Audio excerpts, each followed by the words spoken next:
The instruction in the missal for this homily is that it's supposed to be very short. I will try to live up to that. We hear, of course, John's Gospel every year on Holy Thursday.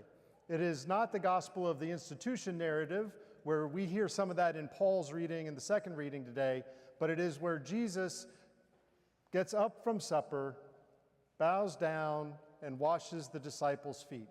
Right? And so we see this, that we receive two gifts this evening. The first gift that we receive is the Eucharist, and the second gift that we receive is the washing of the feet. It's important to recognize that these two gifts are the same mystery, right? Our lives are supposed to be transformed by the Eucharist to become like Jesus' life. That he tells us at the end of the reading to go and do likewise. What I have done for you, you should also go and do, right? We are supposed to have lives that reflect Jesus' life, lives that are poured out, lives that kneel down, lives that stoop to help those who are around us, lives of service, right? And so the Eucharist and that service are one and the same.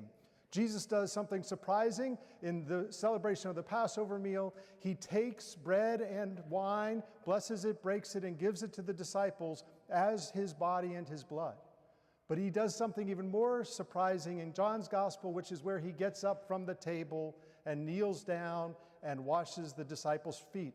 Peter protests, doesn't he? Master, are you going to wash my feet? That's because that kind of love is really almost overwhelming. It feels too intimate, right? It feels too close in some ways.